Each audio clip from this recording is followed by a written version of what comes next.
So the Galaxy Z Fold 3 has been in the news for quite some time, but until now there wasn't any leaked image or video of the handset, so the design of the Z Fold 3 has remained a mystery. But that changes today. Not only we have our first ever images of the handset, but also we have the official video as well as the first look at the clamshell, the Galaxy Z Flip 3. First up, here's how the Galaxy Z Fold 3 looks from the back. A few days ago, we talked about how Samsung is not using the best camera setup on this foldable that they have on the S21 Ultra. Samsung, for some reason, has decided to not include a periscope zoom camera, but instead has opted for a more traditional triple 12 megapixel camera array, and that's what we see here on this phone. The phone will be available in at least 3 colors: dark green, black, and white or silver. Samsung confirms in the video that the Z Fold 3 will be the first foldable smartphone to have an under-display camera technology. As you can see, there is no camera cutout or notch of any sort in the marketing material, bringing that seamless edge-to-edge look without any interruption.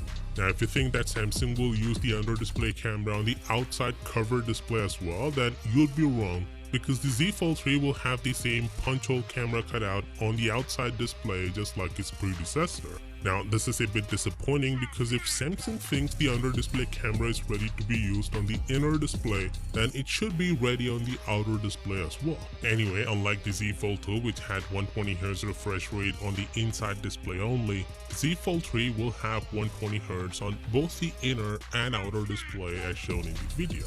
Also, Ben Geskin has made the render of the Z Fold 3 based on these leaks, and to be honest, it looks quite good, but like I've said, they should have gone for an under-display camera on the cover display as well.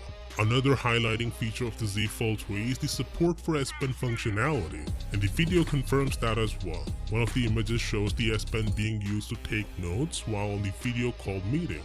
The phone will reportedly come with a hybrid S Pen with a soft tip so as to not damage the inner display. Speaking of the display, Samsung is also using a more durable ultra-thin glass by doubling its thickness. With that said, the Galaxy Z Flip 3 will also launch alongside the Z Fold 3, and here's what the clamshell would look like. Samsung is using a dual-tone finish, much like the Pixel phones of the past. Samsung has substantially increased the cover display size compared to its predecessor. The display shows incoming notifications and media playback buttons, which suggests that it will support touch inputs. But the phone is still using a dual camera setup at the back, much like the original Z Flip, except it's vertical this time. Now, unlike its bigger brother, the Z Flip 3 will not have the under-display camera technology. It's the same punch-hole camera again.